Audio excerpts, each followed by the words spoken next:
اب یہ چونکہ دریائے نیل دنیا کے طویل ترین دریاؤں میں سے ایک ہے.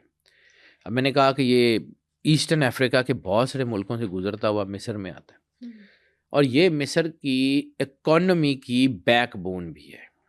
ٹھیک ہے، معیشت اور آبادی کی بنیاد ہے یہ مصر کے اندر.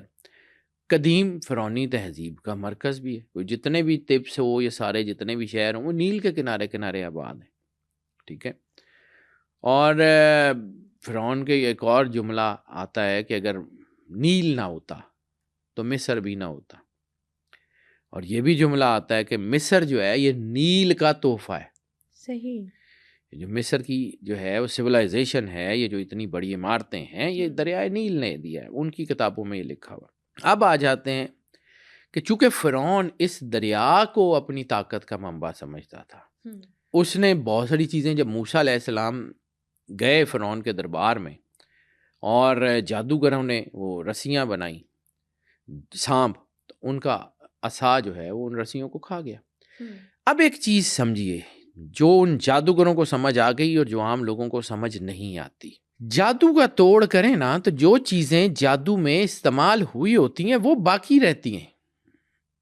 یعنی جو ہے وہ رسیاں پھینک کے انہوں نے سانپ بنائے، تو اگر جادو کا توڑ ہوتا تو رسیاں یعنی سانپ واپس رسیاں بن جاتے، رسیاں باقی رہتی. رسیاں باقی نہیں رہی تھی اس ٹائم. موسیٰ علیہ السلام کا اژدہا ان سارے سانپوں کو کھا گیا. جب انہوں نے دیکھا نا، انہوں نے کہا یہ جادو نہیں ہے، دس از ڈیوائن. پھر قرآن کیا کہتا ہے کہ وہ سارے جادوگر سجدے میں گر گئے کہ ہم ایمان لاتے ہیں موسیٰ اور ہارون کے رب پہ. تو فرعون نے کہا کہ تم کیسے جو ہے وہ موسیٰ پہ ایمان لا سکتے ہو میری اجازت کے بغیر؟ موسیٰ کے رب پہ تم کیسے ایمان لا سکتے ہو؟ میں یہاں کا خدا ہوں، میری اجازت کے بغیر. پھر ان جادوگروں کو سزا دی، لیکن وہ جادو چکے اہل ایمان تھے جادوگر. موسیٰ علیہ السلام نے ان کو جو ہے وہ پناہ بھی دی، اور پھر سارے واقعات ہیں، ابھی اتنا ٹائم نہیں ہے. تو جب فرعون کا غرور آسمان پہ تھا تو یہی نیل تھا نا جس نے اسے تباہ کیا. بالکل. فرعون کے زوال کی داستان بھی تو اسی نیل کی لہروں پہ لکھی ہوئی ہے. یہی نیل جو ہے وہ پھٹا تھا. اس نیل نے انبیاء کے معجزے مشاہدہ کیے. موسیٰ علیہ السلام کے عصا سے اس کا جو ہے وہ پانی دو حصوں میں تقسیم ہونا، درمیان میں سے بنی اسرائیل کا نکل جانا اور فرعون کا غرق ہونا، یہ بھی تو اسی نیل میں تھا. موسیٰ علیہ السلام کو اللہ نے جب جو ہے نا بھیجا اور فرعون نے تکذیب کی، تو پھر یہی نیل، یعنی سب سے پہلے نیل کا کیا ہوتا ہے کہ نیل خون بن جاتا ہے، خون بن جاتا ہے. ایک اور حدیث ہے جس میں سرکار ختمی مرتبت بادشاہ کنین نے فرمایا کہ آخری دور میں پانی ہوگا لیکن پیاس نہیں بجھے گی. تو اس کا مطلب ہے یا تو وہ پانی کنٹامنیٹڈ ہوگا، یا وہ پانی ایسا ہوگا کہ جو پینے کے قابل نہیں ہوگا، گدلا ہوگا یا کوئی ایسی چیز ہوگی جسے وہ پینے کے قابل نہیں رہے گا. اللہ نے فرعون کے دور میں یہ کر کے دکھایا ہوا. اللہ آدھے ادھورے کام نہیں کرتا. پھر ایک اور جگہ آتا ہے کہ جب لوگ حد سے تجاوز کرتے ہیں تو اللہ ان کے ہاتھوں کا کیا ان کے اوپر واپس مسلط کر لیتا ہے. پھر ایک اور آیت کا مطلب یہ بنتا ہے کہ اللہ نے ان کے ہاتھوں کا کیا ان کی طرف پلٹا دیا تاکہ وہ ان کو ان کے کیے کا کچھ مزہ چکھا سکے. کرتا انسان ہے، لیکن یہ بھی سمجھیں ایک بڑی مہربانی ہوتی ہے کہ اللہ دنیا میں دے دیتا ہے. آخرت کا عذاب دنیا کے عذاب سے بہت بڑا.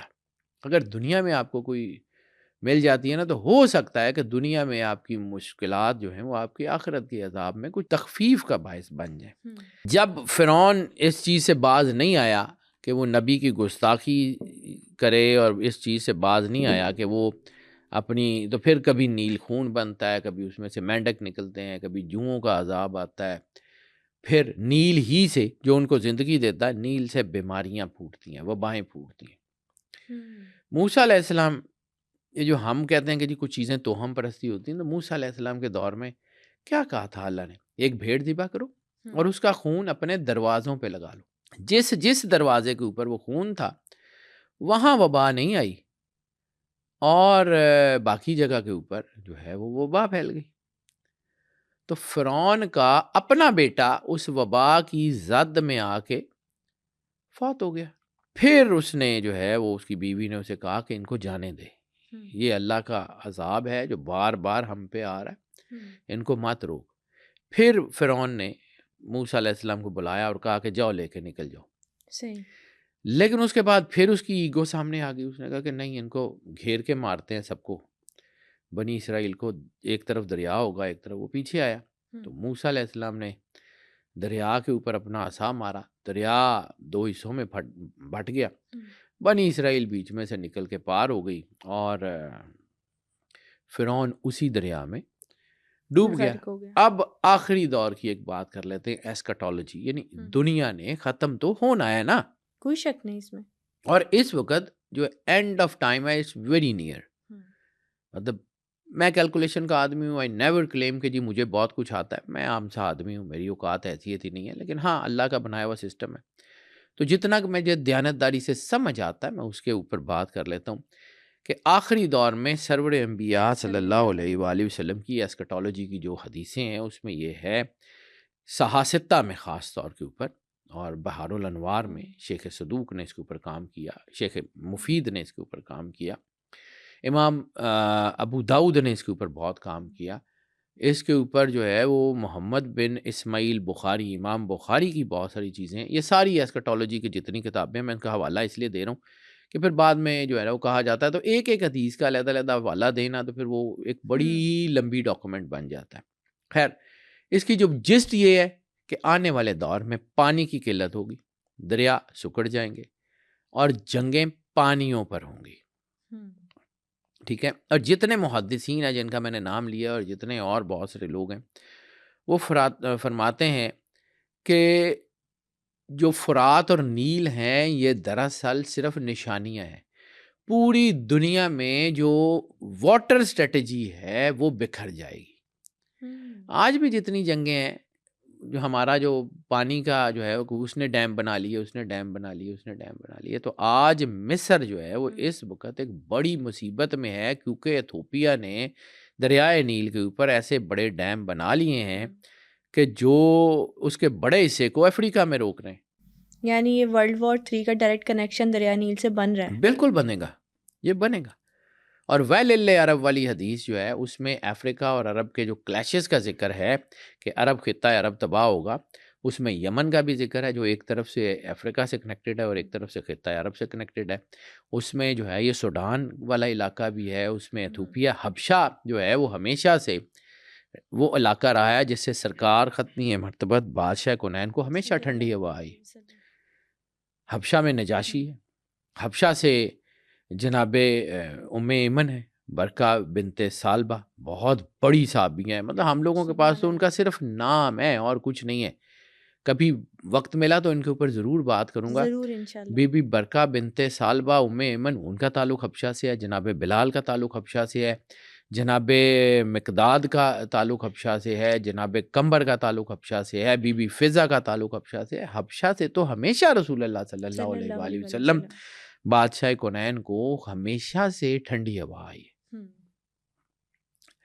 خیر، ٹو کٹ شارٹ، یہ جو حبشہ کا علاقہ ہے نا، یہاں جنگ ہو رہی ہے۔ حبشہ بیسیکلی ایتھوپیا ہے۔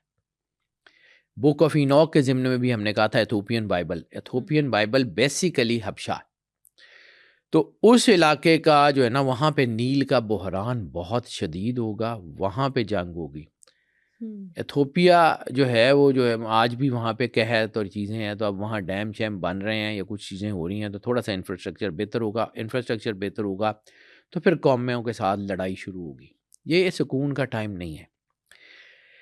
ائمہ طاہرین علیہم الصلاۃ والسلام، یعنی رسالت مآب صلی اللہ علیہ وآلہ وسلم کی لیگیسی کے جو وارث ہیں، ان میں سے جو ہے وہ روایات ملتی ہیں۔ ایک خاص روایت جو مولا امام جعفر صادق علیہ الصلوۃ والسلام سے منسوب ہے، آپ نے فرمایا تھا کہ جب زمین اپنی برکت روک لے تو سمجھ لو کہ انسانوں نے عدل چھوڑ دیا ہے، اور اس وقت جو زراعت کی تباہی ہو رہی ہے، جو قحط ہے، جو بھوک ہے، جو ہجرت ہے، جو خانہ جنگی ہے، جو ہمارے ارد گرد ہمیں نظر آتا ہے، وہ اس وقت سب اسی طرف اشارہ کر رہے ہیں کہ یہ جو الہی نظام ہے، یہ جو کورس آف نیچر ہے، یہ جو فطرت کا قانون ہے، یہ بکھر گیا ہے، دریا کمزور ہو رہے ہیں اور یہ کڑیاں ٹوٹ رہی ہیں۔